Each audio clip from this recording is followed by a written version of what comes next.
Good morning. Meeting of the Audit Committee is called to order.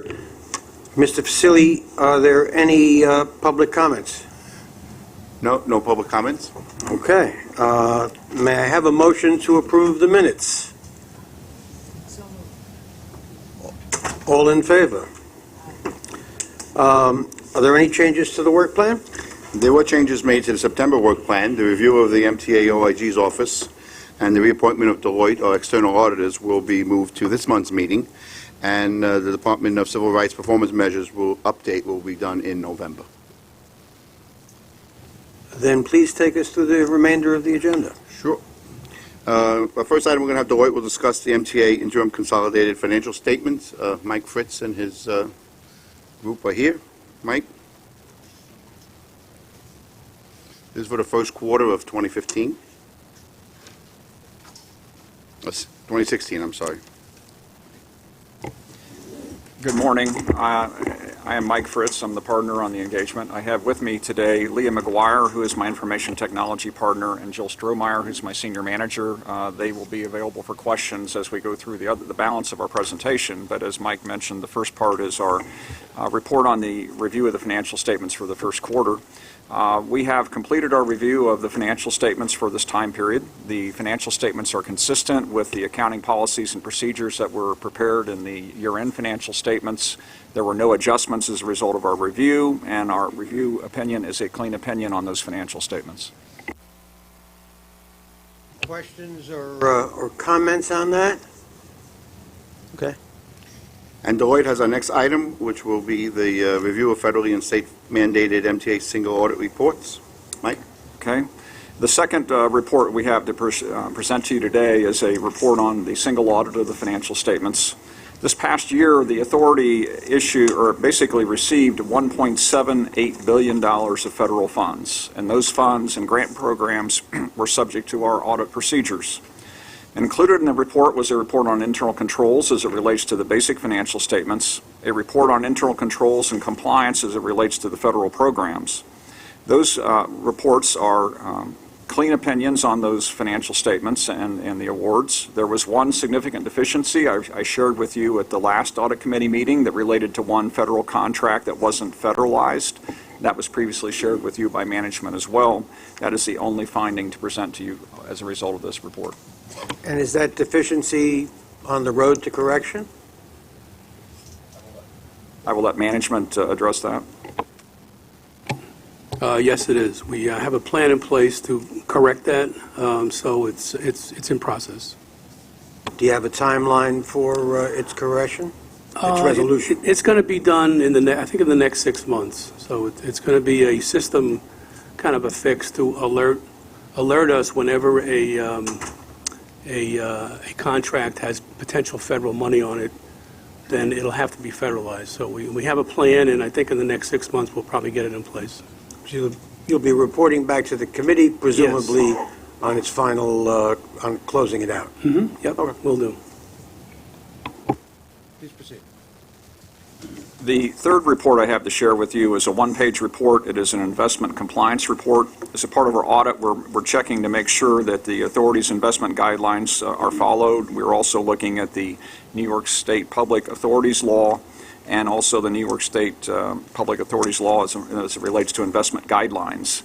It's done in conjunction with our audit. There were no findings. We found that your investment policies did in fact comply, and you complied with those policies. And we did need a vote to accept the investment compliance report as well as the single audit report. Is there a motion and a second? All in favor? Aye. The next item deals with Deloitte as well, the management letters from the results of the 2015 audit, and reports outline recommendations to improve accounting and internal controls at each agency and management response to each comment. So Mike will go over highlights of it. Each year as a part of our audit, we do look at internal controls as it relates to all the various operating entities for the MTA. We're not issuing a separate opinion on those internal controls, but we are looking for items that could be a material weakness, that being something that it's so pervasive in your financial statements that you could have a material error in the financial statements. We found no material weaknesses. We look at significant deficiencies. That, under our auditing standards, is something we need to bring to your attention in writing. And then we also have deficiencies, which are just other types of situations where your internal controls weren't followed, but they aren't of a significant nature. And lastly, just any other operating types of items that we have, those are listed as operating matters in this report. The report you have in your package is compiled by entity. I guess the first thing I would highlight for you is on pages 46 and 47 of that report. That's the specific management letter report. I apologize, I don't know where it is within your package, but it does list 31 comments that we had in prior years that in fact have been remediated in the current year. So I think it's a very good thing that we are seeing a lot of improvement in the controls and remediation of prior year types of comments.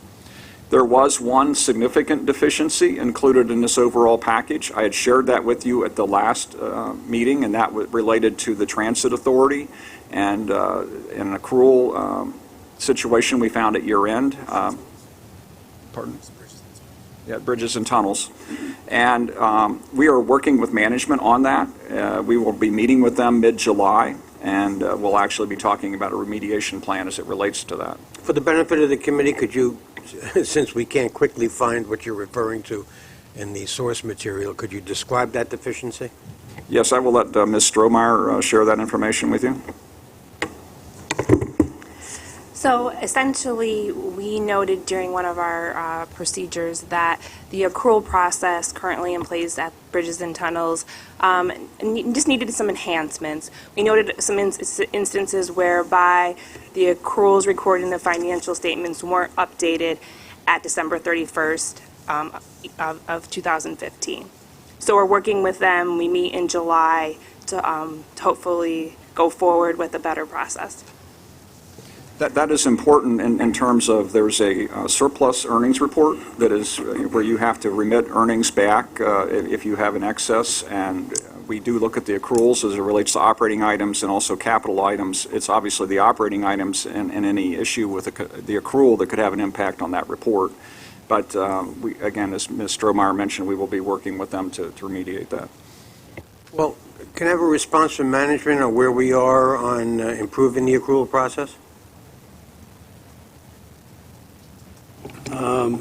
Is anybody here from Bridges and Tunnels?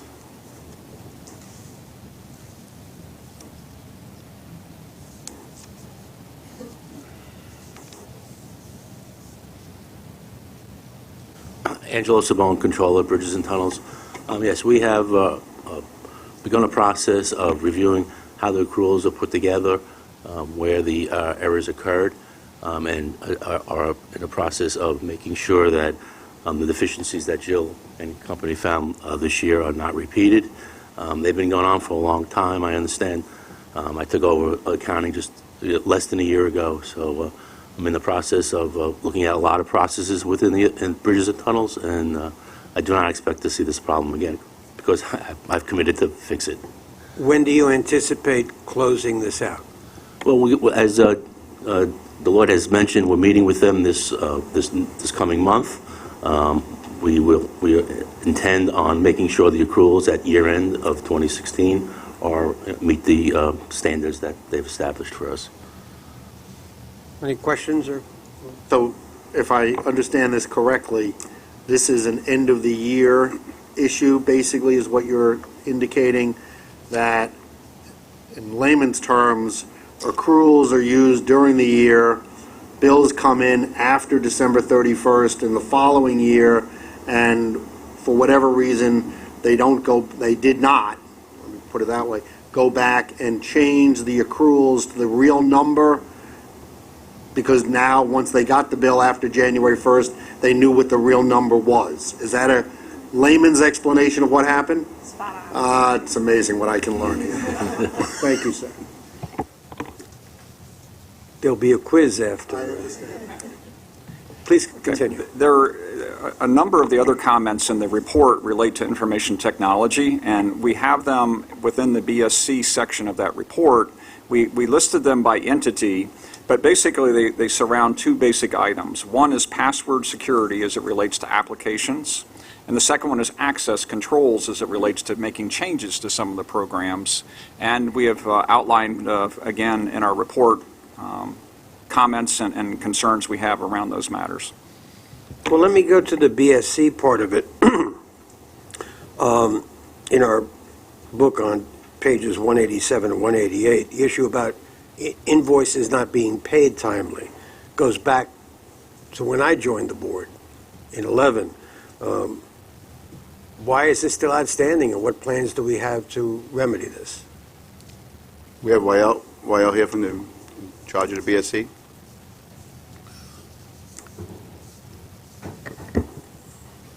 The issue of the invoices is an issue Closer. of volume. We pay 450,000 invoices a year. The invoices, for them to be processed, need a three-way match process where the invoice has to exactly match the receipt as well as the purchase order. Often enough, invoices arrive to the BSC that include shipping costs that should not be included, sales tax costs that should not be included, and other factors that require us to reject them, work back with the project manager. Those things delay the invoices, but we produce what is called a waterfall report, which shows the aging of the invoices. We send it back to the agency controllers. We ask the agency controllers to work directly with their project managers to rectify the issues on those invoices and resubmit them for processing. That does result in delays, but usually the ratio of invoices that get delayed, and I reported on that in an earlier meeting, is extremely low. It is below 1%. Any questions or comments?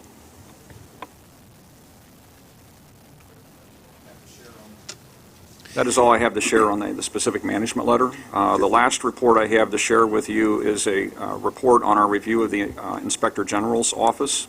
We don't issue a separate audit report on their operating activity, but under our auditing standards, we're allowed to share with you audit-type tests that we do on their department, and this is similar to what we've issued in the past. It would consist of, for instance, reviewing individual salaries, where we make a sample of individuals that are paid out of that department. We look to make sure that terminated employees are removed in a timely manner. We look at purchase requisitions and purchase orders to make sure that they are approved properly. We select disbursements from their operating expenses. We review their monthly reports as it relates to their operating activity, compare that to the actual trial balance, and we also have reported to you that, in fact, in this past year, due to some unfilled positions in their department, they actually had a $2.3 million favorable variance to their budget this past year. There were no exceptions in anything that's of a material nature as a results of their group. Skip the beat.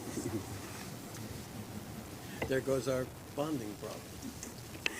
And I do need a vote on, Before we do that, Mike, let me just ask, there's one other issue on 4 units, headquarters, bridges and tunnels, Metro North, and Long Island Railroad, and that's aligning our use of passwords to best practices and to even our own policies.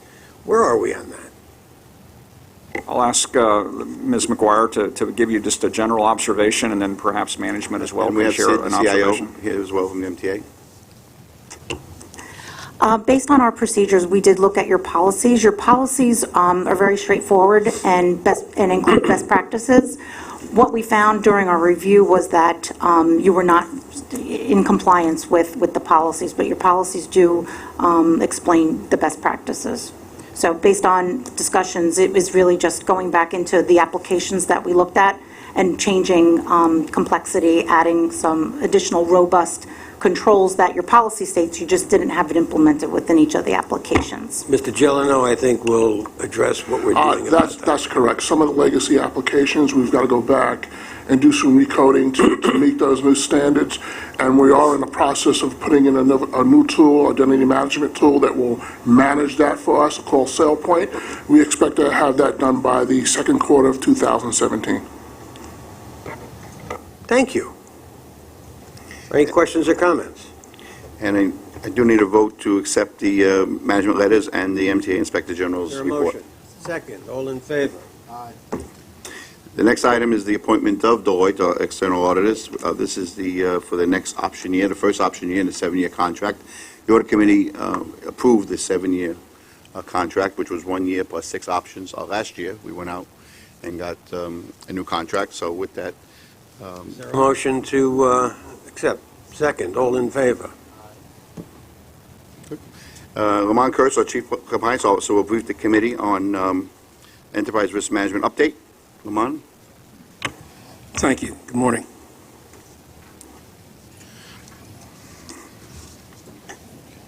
Okay, great.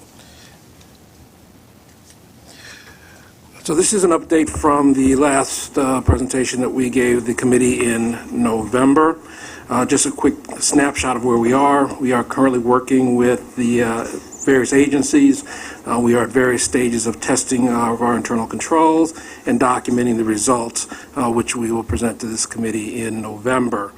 We are also working on our annual report on the internal control summary and status report. We will also be providing that in November of this year.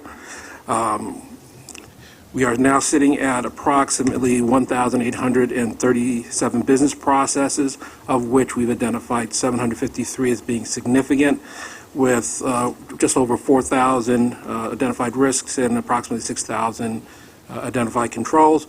We are still dealing with external driving forces in terms of our risk management program, including new standards which were just issued by the New York State Comptroller approximately a month ago. So we are now in the process of reviewing those and seeing what changes that we're going to need to make to our program to ensure that we are in compliance with that. And we are also working on ensuring that we are compliant with the requirements under COSO 2013 as well. Quick snapshot of where we are in terms of what I said before. As you can see, this is a breakdown in terms of the change from year to year, from June of last year to June of this year. We have seen an increase in the number of significant business processes, a decrease in the total number of business processes, an increase in risks, and a decrease in controls. To summarize this, this is an ongoing process. It's a defining process, as you heard from B&T. It's an ongoing improvement process, so as changes are being made, you're going to continually see fluctuations in this number. I think the fluctuations that you're seeing really are reflecting a view from an enterprise perspective more than from an individual agency perspective. So as we look at risks and we consolidate those risks and we look at controls and we make sure that we are identifying things properly, you're going to continue to see fluctuation in that as we improve. In terms of corrective action plans, at the November meeting, there were 16 open corrective action plans. We have closed 7 of those, and there are now 9 that are still open.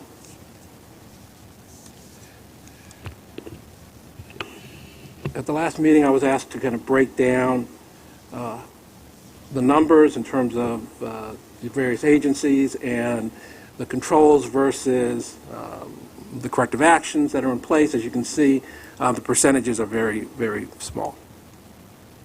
I was also asked to kind of break down significance of these in terms of the overall risk ranking. So as you can see, there are some that are very high. Those have been high, and we have discussed these 5 that are currently open at Metro North before, and they're continuing to work towards closing those out. And we have a couple at Long Island Railroad and headquarters as well, all of which have been discussed previously with the committee, and we continue to work on closing those out. Do we have a timeline as to when they will be closed out and resolved? There is, and I could provide that to you. I don't have it with me today, but I will provide it for you. I was also asked to kind of break down by risk area where these things fall. And as you can see from here, we have 4 that are in safety, and of course, obviously, safety issues almost always end up being very high in terms of our risk categories. There's 1 that's in ineffectual operation and 1 that's in the area of theft of assets. Is there, I presume there is articulation with our safety department on articulation where these yes. are going. Yes, articulation and coordination, absolutely. At the next, I presume at the next meeting, we'll hear more about that. Yes. Any questions or comments? And our next item, Lamont will talk about our ethics compliance program. Okay.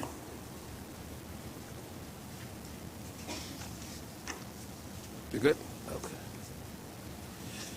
So our overall compliance program deals with many areas, as we've talked about before, but today I'm only going to focus on the ethics and compliance component of our corporate compliance efforts. Our ethics and compliance efforts are managed through an ethics committee. It is an all-agency committee with representatives from each of the agencies, as well as a representative from MTA's legal department who assists us in ensuring that our ethical standards are being complied with and are consistent with New York State ethics laws.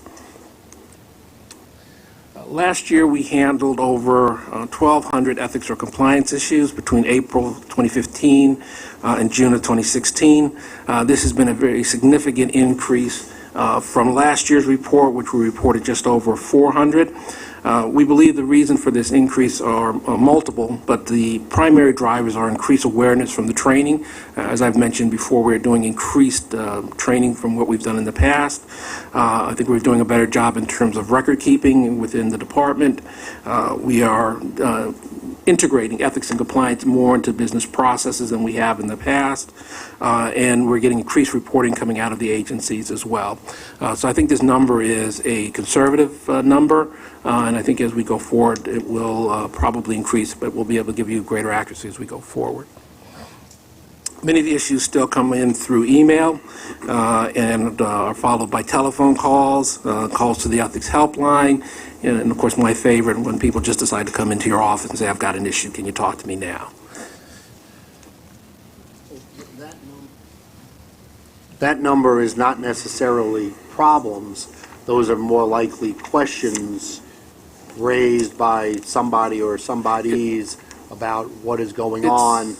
Can I do this or can't I do this? Yeah, that's why we call them issues. It's a mixture. Some of them are inquiries. I just want to know what the rules are, what I can do. Right. Some of them are complaints. You know, this is going on, can you look into this?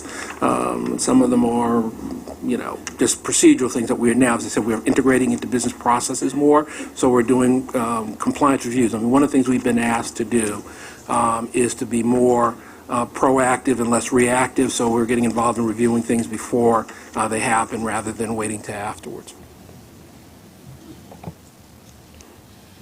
So to kind of give you a breakdown of where these numbers lie, the largest number of ethics issues that we faced last year were centered around financial disclosure. Those included individuals who had issues with trying to log into the financial disclosure system. Individuals who had questions about what had to be disclosed on their financial disclosure statement, employees who were requesting exemptions from having to file.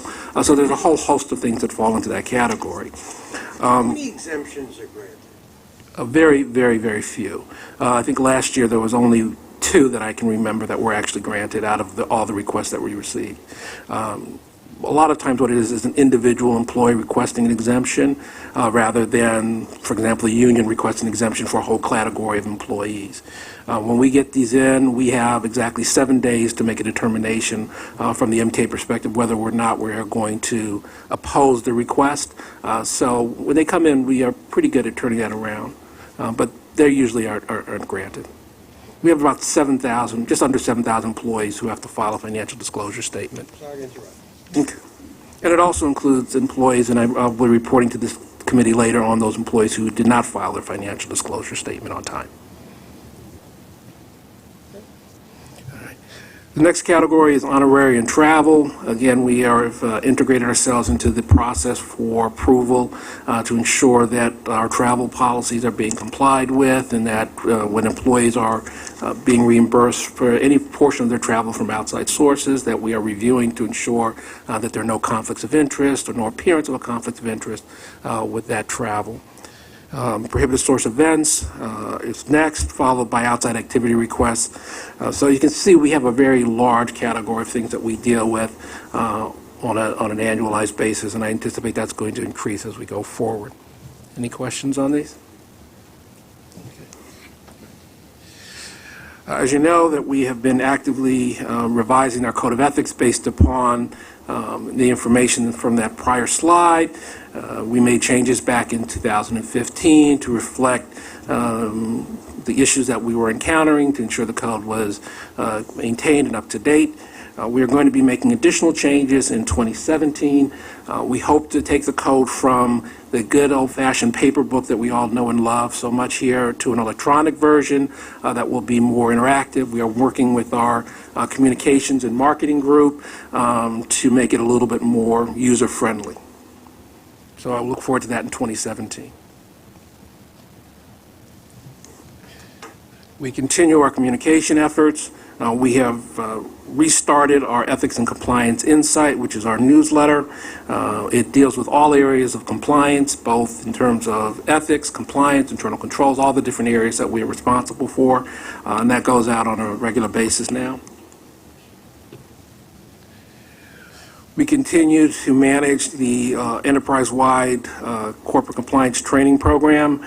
Our goal is to educate employees on the various relevant topics in compliance. We are doing both live training as well as web-based trainings, depending on what the particular need is.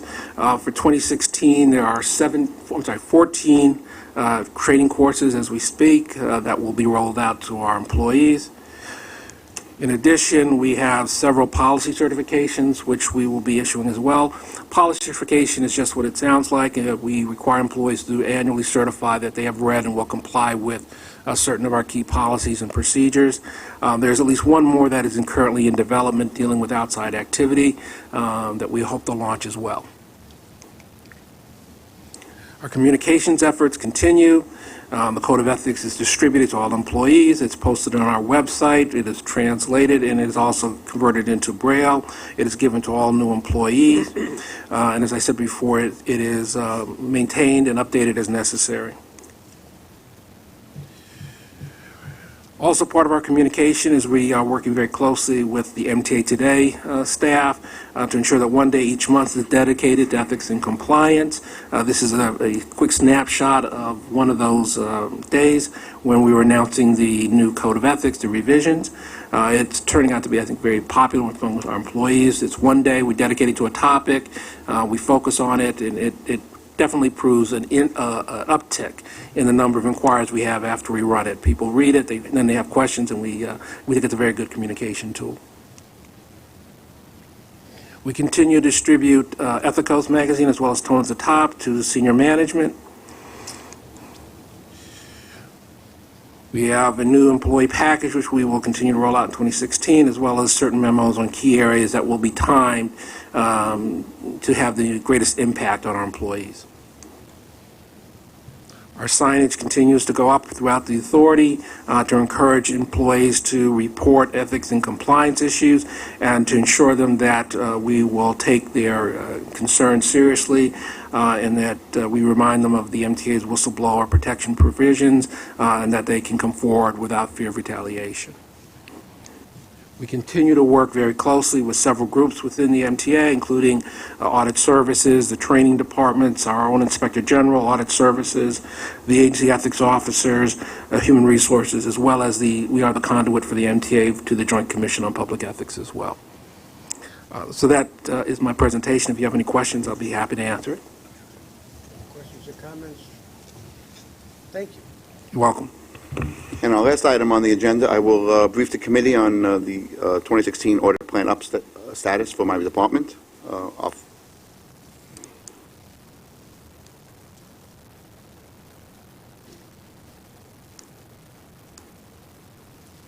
Okay.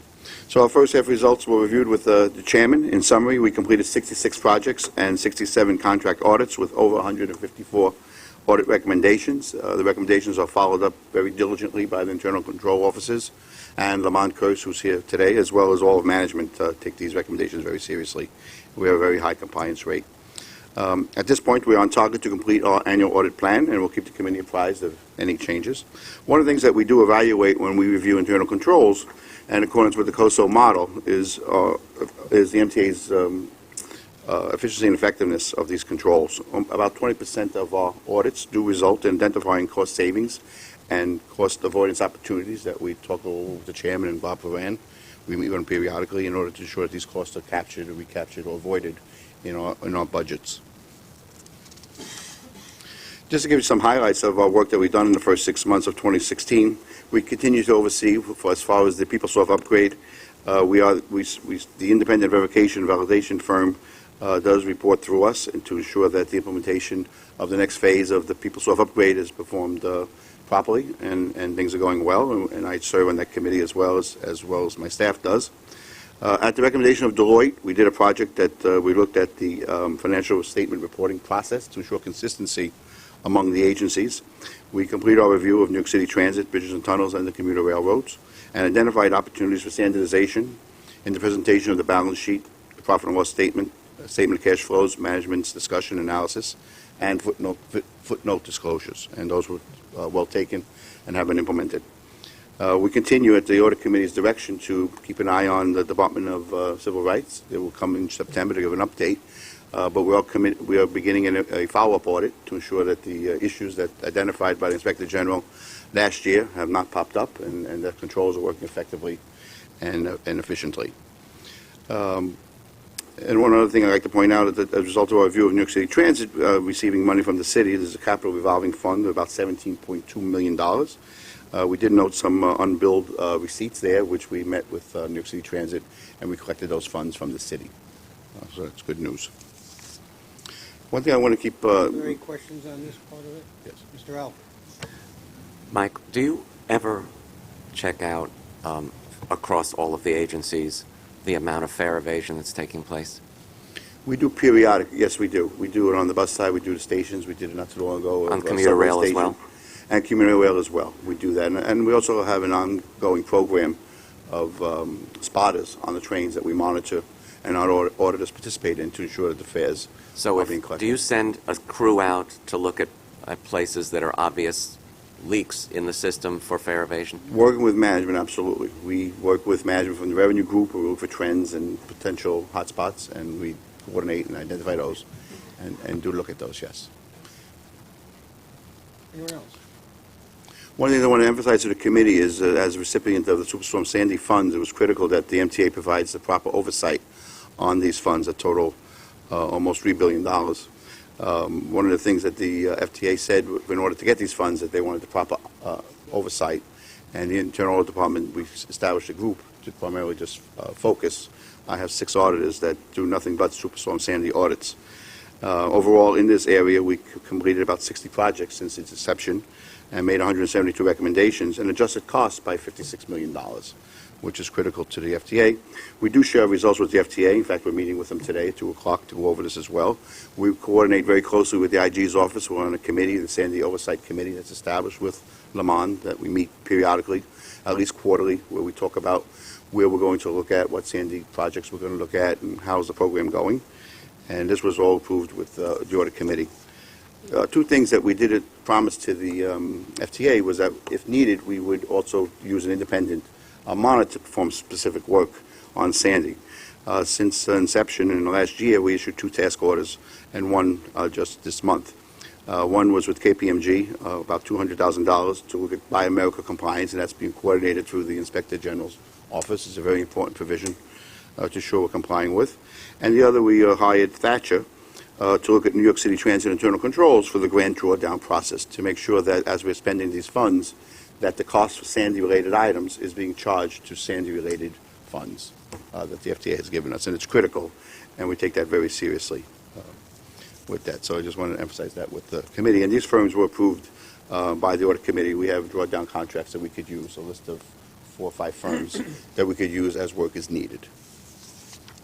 Looking ahead to the remainder of 2016, we continue to support activities with the BSC as it relates to the PeopleSoft upgrade. Certainly are involved with the Enterprise Asset Management project that's underway as well as Procure to Pay and the pension implementation as well. We continue to coordinate our activities with the external auditors, Deloitte, to ensure that all the recommendations and their needs are met. City and State Controller's Office, we performed the liaison work for that as they announce their audits, and particularly when the report process is done. And as always, we coordinate very closely with the Inspector General as well as Lamont, the Chief Compliance Officer.